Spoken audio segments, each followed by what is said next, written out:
Hello student, आज के video में हम तीन मेन टॉपिक पर बात करेंगे। सबसे पहला टॉपिक रहेगा नीट 25 का एग्जाम का पैटर्न कैसा रहने वाला है। दूसरी चीज मैं आपको बताऊंगा एनसीईआरटी पढ़ने का वो क्या तरीका है जिससे आप 25 के पेपर में आप इजीली 160 से 170 मार्क्स एनसीईआरटी पढ़ के भी ला सकते हो। तीसरा मेन पॉइंट रहेगा जिन स्टूडेंट का टारगेट 180 आउट ऑफ 180 है उनको फिजिक्स पढ़ने के लिए क्या करना चाहिए, क्या स्ट्रैटेजी यूज करनी चाहिए, सारी चीजें आज के वीडियो में डिस्कस करूंगा। तो स्टार्ट करते हैं आज का वीडियो। आज का वीडियो नीट 25 का पूरा रोड मैप है जिसमें आप 180 आउट ऑफ 180 का फिजिक्स में टारगेट इजीली सेट कर सकते हो। सबसे पहली चीज, हमें जरूरत क्यों है 180 आउट ऑफ 180? हमारा काम तो 160 150 में भी चल जाता था। तो पॉइंट ये कि इस साल आपने नीट की कट ऑफ देखी, 650 मार्क्स है कट ऑफ, ठीक है ना। यानी आपको नीट के अंदर 700 प्लस का टारगेट सेट करना पड़ेगा, तब आप अपने ड्रीम मेडिकल कॉलेज में जा सकते हो। तो स्कोप जो रहता है ना, जिसमें एरर जो रहती है, एरर के चांसेस बहुत कम रहते हैं। यानी आप तीनों सब्जेक्ट को बहुत स्ट्रांगली करो, तीनों सब्जेक्ट के अंदर आप टारगेट सेट करो कि यार एटलीस्ट हम 170 175 का टारगेट केमिस्ट्री के अंदर लेकर के चल रहे हैं। फिजिक्स के अंदर भी हमारा टारगेट 175 टू 180 मार्क्स है। बायो के अंदर भी हम मैक्सिमम मार्क्स स्कोर करने की कोशिश करेंगे, तब जाकर के अब आज के सिनेरियो में ड्रीम मेडिकल कॉलेज में अपनी रैंक लेकर के अपने सीट को सिक्योर कर सकते हो। तो इतना ज़्यादा कंपटीशन बढ़ गया है तो हम किसी भी सब्जेक्ट को लाइटली नहीं ले सकते। तो फिजिक्स के अंदर जैसा पेपर आ रहा है, आप इजीली 180 आउट ऑफ 180 का टारगेट कैसे सेट करो, हम इसकी बात करते हैं। तो देखो, सबसे पहला पॉइंट हमारा आता है कि नीट 25 का एग्जाम पैटर्न कैसा रहेगा। तो जो पास्ट ट्रेंड है, ठीक है ना, वो ये देखने में आया है, जैसे ये मैंने ट्रेंड एनालिसिस आपके लिए करी है 24 की, ऑलरेडी करके मैंने वीडियो भी डाला था। तो 24, 23 और 22 के एग्जाम पैटर्न को आप देखोगे तो इसमें 66% के आसपास, 62, 66 या 70% के आसपास ऐसे प्रॉब्लम्स थे जो डायरेक्ट थे, फॉर्मूला बेस्ड थे। और अगर हम इनको ओवरऑल कैलकुलेट करें तो बनते हैं 120 मार्क्स के आसपास। नेक्स्ट 28 टू 30% ऐसे थे जो कंसेप्ट ओरिएंटेड थे। मैं इनको पूरा बताऊंगा आपको विजुलाइज करते हुए कि कंसेप्ट ओरिएंटेड किन को बोलते हैं। इनमें इजीली 48 मार्क्स तक आराम से बन रहे थे। 6% ऐसे थे जो डिफिकल्ट सेक्शन में गिने जाते हैं, जिनमें से तकरीबन 12 मार्क्स के आसपास तक बनते हैं। तो पेपर का जो ट्रेंड है वो यही कहता है कि 25 का पेपर भी कोई बहुत ज़्यादा डिफिकल्ट नहीं होने वाला। 4 नंबर इधर या 4 नंबर इधर, आप इसको मान करके चल सकते हो, ठीक है ना। मतलब एक आधे क्वेश्चन का ही ज्यादातर अंतर होगा कि हो सकता है एक क्वेश्चन या डिफिकल्ट बढ़ा दिया और एक क्वेश्चन या कंसेप्ट ओरिएंटेड कम कर दिया, इससे ज्यादा कोई बहुत ज्यादा चेंज नहीं होने वाला, ठीक है ना।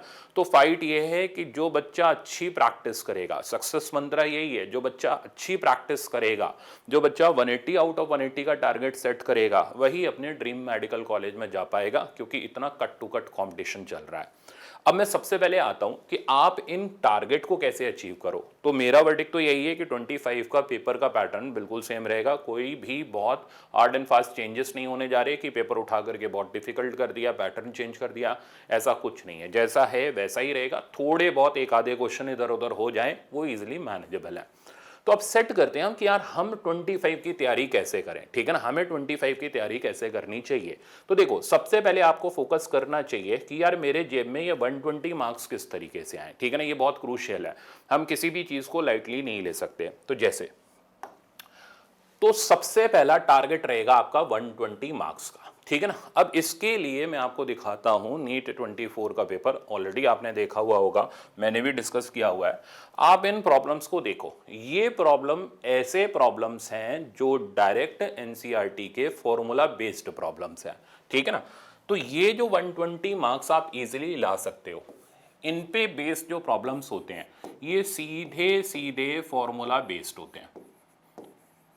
तो आपको क्या करना है, आप एनसीईआरटी उठाओ। एनसीईआरटी उठा करके जब आप पढ़ना शुरू करोगे, आपको इजीली एनसीईआरटी के अंदर जो फॉर्मूले मिलेंगे, आप उन फॉर्मूले के डायरेक्ट एप्लीकेशन के ऊपर बेस्ड प्रॉब्लम प्रैक्टिस कर लो। आप एनसीईआरटी से भी कर सकते हो ये प्रॉब्लम प्रैक्टिस, या फिर अगर आप मेरे क्रैश कोर्स देखते हो उसके अंदर भी मैंने ये खूब कराए हुए हैं। तो बेसिकली आपको ये शुरू के 120 मार्क्स गेन करने के लिए सीधे सीधे फॉर्मूला बेस्ड और सीधे सीधे जो डेफिनेशन या कंसेप्ट बेस्ड होते हैं, जो एनसीईआरटी के अंदर डायरेक्ट गिवन होते हैं, अभी मैं दिखाऊंगा आपको, ठीक है ना, वो प्रॉब्लम भी अगर आपने प्रैक्टिस करे, आपके 120 मार्क्स कहीं नहीं गए, कहीं नहीं गए, ठीक है ना। तो आप सीधे फॉर्मूला बेस्ड प्रॉब्लम प्रैक्टिस करो, एनसीईआरटी से अपने शॉर्ट नोट्स बनाओ। कैसे बनाने हैं अभी दिखाता हूं, ठीक है ना। आप अपने एनसीईआरटी से शॉर्ट नोट्स बनाओ, उन शॉर्ट नोट्स को बार बार रिवाइज करो और एनसीईआरटी की जो एक्सरसाइज है, एनसीईआरटी की जो एक्सरसाइज है उससे आप इन प्रॉब्लम्स को प्रैक्टिस कर लो, ठीक है ना। तो आपका ये जो फर्स्ट लेवल है जिसमें फॉर्मूला एप्लीकेशन बेस्ड प्रॉब्लम होते हैं, ये इजीली आपके कवर हो जाएंगे, 120 मार्क्स आपकी पॉकेट में आ जाएंगे, मेन टेंशन हमारी खत्म हो जाएगी, हम इतने मार्क्स तक तो पहुंच गए। तो बहुत कोई रॉकेट साइंस नहीं है 120 मार्क्स लाना, फॉर्मूला प्रैक्टिस करो, रिवाइज करो, नोट्स बनाओ और उनकी प्रैक्टिस करते हुए आप इजिली 120 के टारगेट को सेट कर लो। नेक्स्ट, अब हम आते हैं उन प्रॉब्लम्स की तरफ, ठीक है ना, जो होते हैं नेक्स्ट लेवल के, यानी कि उन कैटेगरी के अंदर जिनके अंदर कंसेप्ट का एप्लीकेशन होता है। जैसे आप ये प्रॉब्लम देख रहे हो, ये भी एनसीईआरटी की थ्योरी के अंदर से, बट इसके अंदर कंसेप्ट का एप्लीकेशन है। सिमिलरली ये प्रॉब्लम, ये आपका प्रिज्म का प्रॉब्लम है, ठीक है ना, जो आपके ऑप्टिक्स के अंदर आता है। बट जिस स्टूडेंट की प्रैक्टिस होगी, ठीक है ना, जिस स्टूडेंट ने अच्छे से प्रैक्टिस करी होगी, वो इन प्रॉब्लम्स को अटेम्प्ट कर सकता है। तो नेक्स्ट आ जाते हैं हम उन सेक्शन पर जिसमें आ जाते हैं सीओपी। सीओपी हम बोलते हैं कंसेप्ट ओरिएंटेड प्रॉब्लम को। ये डिफिकल्ट नहीं होते, ठीक है ना, ये डिफिकल्ट नहीं होते, बट इनमें आपको प्रैक्टिस की जरूरत होती है। जब तक आपने प्रॉब्लम्स प्रैक्टिस नहीं किए हुए, आप एग्जाम में इनको नहीं कर पाओगे। ये डायरेक्ट प्रॉब्लम्स नहीं होते कि सीधे सीधे आपने फॉर्मूला लगाया, आंसर निकाल लिया, नहीं, इसमें थोड़ी सी ट्विस्टिंग टर्निंग होती है। तो जिस स्टूडेंट ने प्रैक्टिस कर रखी है वो इनको अटेम्प्ट कर लेता है, और इनको अटेम्प्ट करते ही वो गेन कर लेता है 48 और मार्क्स, यानी तकरीबन उसका स्कोर पहुंच जाता है 168 मार्क्स तक, जो कि नीट के अंदर एक डिसेंट स्कोर है फिजिक्स के अंदर। अब स्टूडेंट कहते हैं जी एनसीईआरटी तो सर हम भी पढ़ते हैं, ठीक है ना, तो मैं आपको एनसीईआरटी पढ़ने का एक तरीका दिखाता हूं। जैसे आप देखोगे, ये मैंने आपके लिए रखा हुआ है, तो ये आप देखो, ये कहां का है, ये मेरे सक्षम लाइव बैच का है, लेक्चर नंबर 1 है, Newton's laws of motion, NLM का लेक्चर नंबर 1। अब मैंने कैसे स्टार्टिंग करी, तो मैंने स्टार्टिंग करी सीधे एनसीईआरटी से। तो मैंने स्टूडेंट्स को एनसीईआरटी लाइन बाय लाइन पढ़ाई, उसके अंदर जो काम की चीजें हैं वो अंडरलाइन करी और उनसे रिलेटेड कंसेप्ट्स को उनको समझाया। तो स्टूडेंट्स का रिएक्शन क्या था, सर हम तो पढ़ते ही नहीं ये सारी चीजें, हम तो छोड़ ही देते हैं, हम तो एनसीईआरटी के मेन पॉइंट्स सोचते थे वो आते हैं, ये तो पूरी इन डेप्थ एनालिसिस हो गई। तो इससे क्या हुआ, हमारे फॉर्मूले भी कवर हो गए, हमारे एनसीईआरटी से लाइन बाय लाइन कंसेप्ट भी कवर हो गए। अभी मैं आपको और आगे दिखाता हूं। अब जैसे आप इस पेज पे पहुंचे, तो ये देखो लॉज ऑफ मोशन के अंदर एरिस्टोटल फैलेसी और गैलीलियो लॉ। आप देखो इसके ऊपर हमने असर्शन रीजन भी फ्रेम कर लिया। तो इवन असर्शन रीजन भी हम साथ साथ फ्रेम करते हुए चलते हैं। तो मेरी आपको यही सलाह है, जब आप एनसीईआरटी पढ़ रहे हो, लाइन बाय लाइन पढ़ रहे हो, तो उसके अंदर जो अलग अलग लाइंस का मीनिंग है, आप उस मीनिंग को समझने की कोशिश करो। ये नहीं कि आप थोरली पढ़ते चले गए, ठीक है ना, और आपने बस खाली फॉर्मेलिटी पूरी कर ली कि हमने एनसीईआरटी पढ़ ली, इससे काम नहीं चलेगा। एक एक चीज पढ़ो, अपने शॉर्ट नोट्स बनाओ, उसके अंदर के थ्योरी पॉइंट्स को हाईलाइट करो, ठीक है ना, जो कि आपको बाद में रिवीजन के तौर पे काम आएंगे। तो अभी लेक्चर 1 कंटिन्यूड है। अब यहां पर हम पहुंचे गैलीलियो लॉ पर। आप देखो फुल डिटेल्ड हमने गैलीलियो लॉ का पूरा एक्सप्लेनेशन देख रखा है विद लाइव एग्जांपल्स, ठीक है ना। तो ये जब चीजें हम लोगों ने लाइव लेक्चर के अंदर करी, तो स्टूडेंट का रिएक्शन इतना ट्रमेंडस था कि सर ये सारी चीजें तो हम खुद से कर ही नहीं पाते, ये सारी चीजें तो छूट जाती। तो ऐसा नहीं है कि मैंने कुछ बहुत जादू कर दिया, मैंने एक एक चीज इन डेप्थ पढ़ी, बच्चों को समझाई, उनको समझ आया हाँ यार ये मीनिंग वो क्वेश्चंस को ओरिजिनेट करते हैं जो हमसे नीट एग्जाम में पूछे जाते हैं, और हम इनको छोड़ करके चले जाते हैं। हम एनसीईआरटी बोलते तो हैं हमने पढ़ ली, पर हमने उसे सही से नहीं पढ़ा, हमने उसके मीनिंग नहीं समझे। तो ये पूरी की पूरी लेक्चर 1 के अंदर हम लोगों ने एनसीईआरटी की थ्योरी इधर कवर कर ली, ठीक है ना। तो मेरी आपको सलाह यही है कि जब आप एनसीईआरटी पढ़ रहे हो, सही से पढ़ो, चीज़ें अंडरलाइन करो, जो पॉइंट्स आपके सामने आते जा रहे हैं उनको आप लिखते चले जाओ, ये आपके लिए रिवीजन का काम करेंगे। इन्हीं से थ्योरी ओरिएंटेड यानी वो प्रॉब्लम बनते हैं जहां स्टूडेंट ज्यादातर फंसते हैं, ठीक है ना। तो ये था एनसीईआरटी का तरीका। सिमिलरली अब आप देखोगे यहां पर जैसे ही हम आगे पहुंचे, ये पूरा एक्सप्लेनेशन है, जो एग्जाम्पल आया हमने वो प्रैक्टिस भी कर लिया।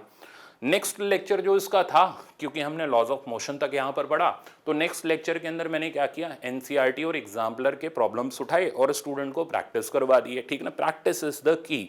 खाली वीडियो देखते रहने से सिलेक्शन नहीं होते, प्रैक्टिस इज द की। मैं आपको बताता हूँ अभी क्यों नहीं होते, ठीक है ना। वापस से चलते हैं।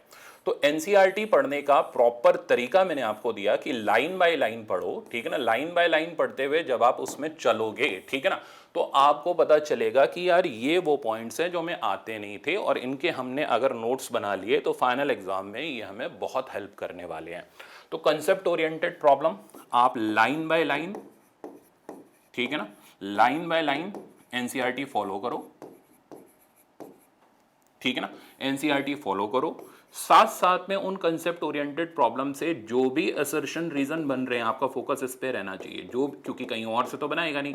असर्शन रीजन जो भी बन रहे हैं थ्योरी के अंदर, ठीक है ना, आप उन असर्शन रीजन को साथ के साथ नोट्स के फॉर्म में लिखते चले जाओ, ठीक है ना।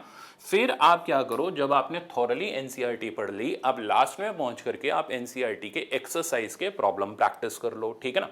तो प्रैक्टिस प्रॉब्लम्स फ्रॉम एक्सरसाइज, ठीक है ना। तो ये प्रॉब्लम आप प्रैक्टिस कर लो। अब जैसे ही आप इनको प्रैक्टिस करोगे, ठीक है ना, आपका कॉन्फिडेंस अप हो जाएगा, आपको लगेगा हाँ यार हमने कंसेप्ट ओरिएंटेड प्रॉब्लम भी कर लिए, हम लोगों ने बेसिक्स भी कर लिए, तो इजीली अब हम इस बेसिस पर नीट पैटर्न के हिसाब से 120 से लेके 160 के बीच में मार्क्स स्कोर कर सकते हैं। अब गाड़ी आगे बढ़ाते हैं, ठीक है ना। तो नेक्स्ट जो चीज़ है वो हमारे पास आ जाते हैं, ये भी हमारे लेवल 2 के प्रॉब्लम है जो नीट 24 में पूछे गए थे। लास्ट 12 मार्क्स ये बहुत क्रूशियल हो जाते हैं, क्योंकि देखो 160 मार्क्स तो बहुत से बच्चों के इस साल भी थे, ठीक है ना। इवन मेरे पास बहुत सारे बच्चों के मैसेजेस भी आए कि सर हमारे फिजिक्स में बहुत अच्छे मार्क्स आए, 170 175, ठीक है ना। इवन उन्होंने काफ़ी अच्छे मार्क्स सिक्योर भी करे, बट ओवरऑल स्कोर उनका कई बच्चों का 650 के नीचे था, ठीक है ना। यही इस बात की लड़ाई थी, ठीक है। तो हमें अपना प्रॉपर टारगेट तीनों सब्जेक्ट में ऐसा सेट करना पड़ेगा कि 700 प्लस तो हम इजीली टारगेट करें ही करें, तभी हमें इस साल बढ़िया कॉलेज के अंदर मेडिकल की सीट मिलेगी। ये मेरी आप सबको सलाह है। तो इसके लिए ये लास्ट के क्रूशियल सवाल बहुत मैटर करते हैं, ठीक है ना। अब ये क्रूशियल सवाल कौन से थे, तो ये थे 24 के पेपर में आए हुए डिफिकल्ट लेवल के प्रॉब्लम्स। इनको आप कहां से प्रैक्टिस कर सकते हो, इनके लिए आपको सिर्फ और सिर्फ प्रॉब्लम की प्रैक्टिस करनी पड़ेगी, ठीक है ना। तो आप प्रॉब्लम की जब तक प्रैक्टिस नहीं करोगे आप उतने थिंकिंग लेवल पर पहुंचोगे नहीं, ठीक है ना। अब इसके लिए मैंने क्या कर रखा है और आप क्या कर सकते हो, तो मैंने इस साल बच्चों के लिए डिजाइन किया है स्पेशल क्वेश्चन बैंक, और इन लाइव बच्चों को दे रहा हूं स्पेशल डीपीपी। तो जैसे ही लेक्चर कंप्लीट होता है मैं इनको डीपीपी दे देता हूं, ठीक है ना। डीपीपी के अंदर अब ये भी मेरे को इस साल पता चला, क्योंकि मैंने पहली बार लाइव रखे थे, ठीक है ना, कि स्टूडेंट जो है ना वो लेक्चर देख करके प्रॉब्लम जब प्रैक्टिस करने बैठते हैं तो बहुत से बच्चे जो होते हैं ना इजी लेवल के प्रॉब्लम को भी डिफिकल्ट समझते हैं, उनको लगता है यार ये तो बहुत डिफिकल्ट है, जबकि वो एक्चुअली में फॉर्मूला बेस्ड होता है। तो क्यों, क्योंकि उनकी आदत पड़ी हुई है कि यार हम थ्योरी पढ़ लेते हैं, हमसे प्रॉब्लम हो जाएंगे, हम लेक्चर देख लेते हैं और हम सब कुछ कर लेंगे। नहीं होगा, ठीक है ना। आपको प्रैक्टिस करनी पड़ेगी, वरना जो इजी लेवल का प्रॉब्लम होगा ना वो भी आपको डिफिकल्ट लगेगा, ठीक है ना, जिस वजह से आपका सिलेक्शन रुक सकता है। तो ये चीज अभी नोटिस में आई। तो अब क्योंकि डेली मैं उनको मॉनिटर कर रहा हूं, और मॉनिटरिंग का फर्क क्या पड़ा है कि एक एक बच्चा, ठीक है ना, पूरे जी जान से मेहनत कर रहा है, उसको आसान प्रॉब्लम जब तक वाकई में आसान नहीं लग जाता ना तब तक पीछा नहीं छोड़ते, ठीक है ना। यानी वो प्रॉब्लम पूरी डीपीपी से प्रैक्टिस कर रहा है। इवन जो क्वेश्चन बैंक है उसमें पहले उसको टिक करा देता हूं कि यार ये प्रॉब्लम आप प्रैक्टिस करो, आपके इतने लेक्चर हो गए। तो बच्चे टाइमली प्रैक्टिस कर रहे हैं। इससे फर्क क्या पड़ रहा है, प्रैक्टिस करने से उनको पता चल रहा है उनकी वीकनेस क्या है, ठीक है ना, कहां पर वो वीक है। पहले वो कहा करते थे नहीं जी ये तो बहुत हाई लेवल के क्वेश्चंस हैं, ठीक है ना, नहीं ऐसा नहीं होता। जो आप प्रैक्टिस ही नहीं करोगे तो आपको फॉर्मूला बेस्ड टेस्ट भी हाई लेवल ही दिखाई देगा। तो बच्चे अब खुद डिफरेंशिएट कर पा रहे हैं कि सर ये प्रॉब्लम तो इजीली 30-45 सेकंड में हो जा रहा है, जो हमसे पहले नहीं हो पाता था, ठीक है ना। ये चीजें अब हम समझ पाए हैं, पहले हमें ये समझ ही नहीं आती थी। तो सारा खेल प्रैक्टिस का है और सारा खेल मॉनिटरिंग का है। जितनी अच्छी मॉनिटरिंग और जितना आप स्टूडेंट से अच्छी प्रैक्टिस कराओगे, बच्चों के रिजल्ट उतने ही बढ़िया आएंगे। तो मेरी आप सबको यही सलाह है, अगर आप सेल्फ स्टडी कर रहे हो तो अपना एक शेड्यूल तैयार कर लो कि यार डेली मेरे को ये प्रैक्टिस करनी है। मैंने बहुत सारे practice questions NEET physics Kota पे करा रखे हैं, आप वहां से भी प्रैक्टिस कर सकते हो। और अगर आप लाइव बैच के स्टूडेंट हो तो फिर टेंशन लेने की जरूरत ही नहीं, क्योंकि आप मेरी मॉनिटरिंग में चल रहे हो, आपको डेली के डेली प्रॉब्लम प्रैक्टिस करने को मिल रहे हैं, हर चीज आपकी परफेक्ट हो जाएगी, ठीक है ना। तो ये जो सेक्शन है जो आपको अचीव करना है, जिसके लिए आप जैसे ही इसको अचीव कर लोगे, टारगेट ऑन 180 इन 180 आपका परफेक्ट सेट हो जाएगा, फिजिक्स की दिक्कत खत्म। तो आपको प्रॉब्लम प्रैक्टिस करने, ये प्रॉब्लम कहाँ से प्रैक्टिस कर सकते हो? ये प्रॉब्लम प्रैक्टिस आप नीट फिजिक्स कोटा के प्लेटफॉर्म से कर सकते हो, या अगर आपके पास कोई घर पे बुक है, यूनिवर्सल है, डीसी पांडे है, कोई सी भी बुक है, आप उससे प्रॉब्लम्स को प्रैक्टिस कर सकते हो अगर आप सेल्फ स्टडी कर रहे हो। और मेरे पास स्टडी कर रहे हो तो कुछ और करने की जरूरत नहीं, जो मैं दे रहा हूँ वो मोर देन इनफ है आपको 180 ऑन 180 लाने के लिए, ठीक है ना। तो आपको ये प्रॉब्लम प्रैक्टिस करने हैं, प्रैक्टिस फ्रॉम एनी मॉड्यूल, ठीक है ना। आप कोई सा भी मॉड्यूल ले सकते हो, आप कोई सी भी बुक फॉलो कर सकते हो, ठीक है ना। आप यूनिवर्सल से एररलेस से फॉलो करो, ठीक है ना, एररलेस लगाओ या डीसीपी लगाओ, या आप कोई सी भी मेडिकल लेवल की बुक लगाओ, बट प्रैक्टिस करो, ठीक है ना। प्रैक्टिस इज द की, ठीक है ना। प्रैक्टिस के बिना सिलेक्शन नहीं होते। तो ये लगा लेते हो तो जैसे ही आप इस सेक्शन को ओवरकम करते हो, आपका 180 ऑन 180 का टारगेट सेट हो जाता है, आपकी सिली मिस्टेक्स खत्म हो जाती हैं, आपके असर्शन रीजन के डर गायब हो जाते हैं, आपको पेपर सॉल्व करने की परफेक्ट स्ट्रैटेजी पता चल जाती है, यहां से हम परफेक्ट बनना शुरू करते हैं। तो ये थी ओवरऑल 180 ऑन 180 तक पहुंचने की स्ट्रैटेजी। अब बहुत से बच्चे, ठीक है ना, बहुत से बच्चे सेल्फ स्टडी कर रहे हैं। जो बच्चे सेल्फ स्टडी कर रहे हैं, मैंने उनको सिंपल रास्ता बताया, इन डेप्थ एनसीईआरटी पढ़ो, नीट फिजिक्स कोटा के प्लेटफॉर्म से प्रॉब्लम प्रैक्टिस कर लो, आपका गोल तब भी अचीव हो जाएगा। बहुत से बच्चे जो मेरे पास पढ़ रहे हैं, जो अभी भी सक्षम लाइफ के अंदर एडमिशन लेना चाहते हैं, बहुत सारे मेरे पास डेली रिक्वेस्ट आ रहे हैं कि बहुत सारे ऐसे भी स्टूडेंट हैं जिनके 620 मार्क्स है, 610 मार्क्स हैं, बट किसी सर्कमस्टेंस की वजह से इस साल नहीं एडमिशन मिल पा रहा। तो मेरी उनसे यही रिक्वेस्ट है कि आप अभी भी, आपके पास टाइम है, आप मेरे साथ जुड़ करके सक्षम लाइव बैच के अंदर धमाकेदार तरीके से प्रैक्टिस कर सकते हो। इसका तरीका ये रहता है, हम डेली लेक्चर्स करते हैं, ठीक है ना, डेली लाइव लेक्चर रहता है। हर लाइव लेक्चर के बाद, ठीक है ना, हर लाइव लेक्चर के बाद आपको प्रॉब्लम्स प्रैक्टिस करने होते हैं, ठीक है ना। ये प्रॉब्लम प्रैक्टिस कहाँ से करने होते हैं, मैं आपको डीपीपी देता हूँ, ठीक है। और अगर जिस दिन डीपीपी नहीं होती है उस दिन क्वेश्चन बैंक से प्रॉब्लम टिक करा देता हूँ, ठीक है ना। तो मुसीबत खत्म, मतलब डेली के डेली आपको प्रॉब्लम प्रैक्टिस करने को मिल रहे हैं, आपका एक एक टॉपिक टनाटन। नेक्स्ट क्या होता है, जैसे ही अगला लेक्चर होता है उसमें हम फिर इंटरैक्टिव डाउट सेक्शन रखते हैं। इंटरैक्टिव लाइव डाउट सेशन रहता है, ठीक है ना। इस लाइव डाउट सेशन के अंदर बहुत सारे बच्चों को बेनिफिट मिलता है, क्योंकि मेरे को पता चलता है यार ये स्टूडेंट यहाँ अटक रहा है, तो इसको अगर ग्रो कराना है, ठीक है ना, ग्रो कराना है तो इसकी ये वाली चीज़ खत्म करनी पड़ेगी, ये वीकनेस खत्म करनी पड़ेगी। स्टूडेंट की वीकनेस पता चलती है लाइव इंटरैक्टिव डाउट सेशन में। तो मैं स्टूडेंट से चैट करता हूँ, पता चलता है कि हाँ इस बच्चे की ये प्रॉब्लम आ रही है, ये इस फॉर्मूले को लगाने में अटक रहा है, कंपोनेंट करने में अटक रहा है, या इसको इंक्लाइंड प्लेन के प्रॉब्लम के अंदर दिक्कत है, तो इंक्लाइंड प्लेन के और थोड़े से प्रॉब्लम लेक्चर के अंदर बढ़ा दिए। तो इस चीज़ से हमें क्या हो रहा है, बहुत बेनिफिट मिल रहा है। बच्चे जो है ना बहुत मोटिवेटेड होकर के तैयारी कर रहे हैं, ये बहुत इंपॉर्टेंट है इस साल के लिए टूल। तो हर लेक्चर से पहले हम लोग इंटरैक्टिव लाइव डाउट सेशन रख लेते हैं। तो मेरी आपको यही रिक्वेस्ट है, खाली लेक्चर मत देखो भाई, ठीक है ना, आप प्रैक्टिस करो मेरे साथ जुड़ करके, आपका 100% नीट के अंदर बढ़िया रैंक के साथ सिलेक्शन होगा। बिना प्रैक्टिस के कुछ नहीं होना, ठीक है ना। तो इंटरैक्टिव लाइव डाउट सेशन है। जैसे ही हम चैप्टर कंप्लीट करते हैं, जैसे रिसेंटली हमने काइनेमेटिक्स खत्म किया, ठीक है ना, तो जैसे ही हम चैप्टर कंप्लीट करते हैं तो आफ्टर एवरी चैप्टर या आफ्टर एवरी यूनिट, हर यूनिट के बाद बच्चों को टेस्ट देना होता है। ये टेस्ट ऑफलाइन मोड में मैंने ऑलरेडी स्टूडेंट को घर पे भेजे हुए हैं, क्वेश्चन बैंक भी प्रिंटेड फॉर्म में स्टूडेंट को घर पे भेजा हुआ है। टेस्ट देना होता है, टेस्ट का रिजल्ट मेरे साथ शेयर करना होता है और उस रिजल्ट की हम स्क्रूटनिंग करते हैं कि यार बच्चे के अगर 160 मार्क्स आ रहे हैं तो वो कौन कौन से ऐसे सेक्शन हैं जिनको अभी भी अपग्रेड कर सकता है। स्टूडेंट को खुद ही आइडिया लगने लग जाता है कि यार मेरा स्पीड का कंसेप्ट वीक है या मेरा इंक्लाइंड प्लेन का वीक है, तो मैं सर के बताए हुए थोड़े और प्रॉब्लम प्रैक्टिस कर लूँ तो मेरा इसमें बिल्कुल टनाटन हो जाएगा और किसी जगह पर मेरे को दिक्कत नहीं आएगी। ये फायदा होता है। अब जैसे ही इसने पूरे के पूरे टेस्ट अटेम्प्ट कर लिए, सारी चीजें कर ली, ठीक है ना, अब बच्चा पूरी तरीके से फिजिक्स में टेंशन फ्री है। तो ये पूरा एक गाइडेड प्रोग्राम है जो पूरी मेरी मॉनिटरिंग में चल रहा है, ठीक है ना। इसमें डाउट भी मैं ले रहा हूँ, इसमें पढ़ा भी मैं रहा हूँ। बेसिक हम एनसीईआरटी से स्टार्ट कर रहे हैं और प्रैक्टिस हम इतनी कर ले रहे हैं कि 180 ऑन 180 का टारगेट किसी भी स्टूडेंट के लिए, हर बच्चा यही बोल रहा है लाइव ग्रुप के अंदर कि सर 180 ऑन 180 का टारगेट अब बिल्कुल भी इम्पॉसिबल नहीं है। सुनने में लगता था मुश्किल है, बट बिल्कुल भी इम्पॉसिबल नहीं है अगर सही से प्रैक्टिस करी जाए और सही से मॉनिटरिंग हो तो, ठीक है ना। तो ये था पूरा का पूरा आज का वीडियो जो 25 का आपको रोड मैप तैयार करके देता है कि की टू सक्सेस इज प्रैक्टिस, ठीक है।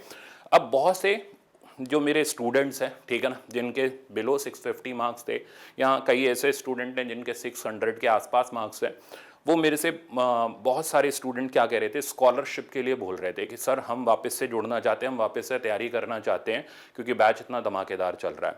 तो देखो लॉज ऑफ मोशन तक मैं पहुंचा हूं, आप जुड़ करके तैयारी कर सकते हो, उससे कोई फर्क नहीं पड़ रहा मैं कहां पे हूं। लेक्चर फ्रेश स्टार्ट होता है, आप ज्वाइन करके तैयारी कर सकते हो और रिकॉर्डेड फॉर्म में ऑलरेडी अवेलेबल है, तो आप उसको घर पे भी कभी भी देख सकते हो और पीछे की चीजें भी कवर कर सकते हो, तो वो टेंशन भी आपकी खत्म हो गई, ठीक है। तो बहुत से बच्चे जो मेरे से रिक्वेस्ट कर रहे थे सर स्कॉलरशिप, ठीक है ना, हमें दे दो, तो उन बच्चों को मेरी रिक्वेस्ट है कि आप अपने रजिस्टर्ड मेल आईडी से neetphysicsquota@gmail.com पर मेल करो। आप सबके लिए जो ओल्ड स्टूडेंट्स हैं या जिन बच्चों के 600+ मार्क्स हैं उन सबके लिए मैंने स्कॉलरशिप ऑलरेडी दी हुई है, ठीक है ना। और कुछ स्कॉलरशिप मैं अनाउंस करने वाला हूं या उसके अंदर आपको ऑलरेडी बता दिया जाएगा, इन्फॉर्म कर दिया जाएगा। आप उस स्कॉलरशिप का बेनिफिट लेकर के सक्षम लाइव बैच के अंदर अपनी स्टडीज को कंटिन्यू कर सकते हो और 180 ऑन 180 फिजिक्स का टारगेट पूरा कर सकते हो। जो सपना इस साल अधूरा रह गया जिस भी गलती की वजह से, जिस भी चीज की वजह से कि फिजिक्स में सर हमारे 170 आ गए, केमिस्ट्री में रह गए, या फिजिक्स में हमारे 160 मार्क्स आए, ठीक है ना, थोड़े और आ जाते अगर मैं सिली मिस्टेक नहीं कर सकता, तो यार आप बिल्कुल बॉर्डर लाइन पर हो, आप बिल्कुल बॉर्डर लाइन पर हो, बस एक कदम बढ़ाना है आपको। पर ये ध्यान रखना प्रैक्टिस ज़रूर करनी है, पर ये ध्यान रखना प्रैक्टिस ज़रूर करनी है। खाली ये नहीं कि ये लाइटली ले लिया कि यार मेरे तो इस साल 650 मार्क्स, मेरे तो इस साल 630 मार्क्स आ गए थे, मैं इस साल लास्ट में तैयारी कर लूँगा या मैं फुल सिलेबस टेस्ट ही दे दूंगा तो भी मेरा काम नहीं। आपको तैयारी स्क्रैच से ही करनी पड़ेगी, ठीक है ना, तभी आप उस बैरियर को क्रॉस कर पाओगे जो आपको 700+ तक ले जाएगा। नेक्स्ट ईयर का पेपर दे करके जब आप 700+ मार्क्स स्कोर करोगे, अंदर से इतनी खुशी आपको मिलेगी, उससे ज़्यादा खुशी मेरे को मिलेगी कि यार ये बच्चे मेरे सेलेक्ट हो गए, ठीक है ना। जो 630 पे भी इस साल सेटिस्फाई हो जाते, बट नेक्स्ट ईयर भगवान ने इनके लिए और अच्छा रखा हुआ है, ये 700+ तक जाएंगे और ड्रीम मेडिकल कॉलेज के अंदर एडमिशन लेंगे और अच्छे डॉक्टर बन करके दिखाएंगे। Thank you very much and all the very best.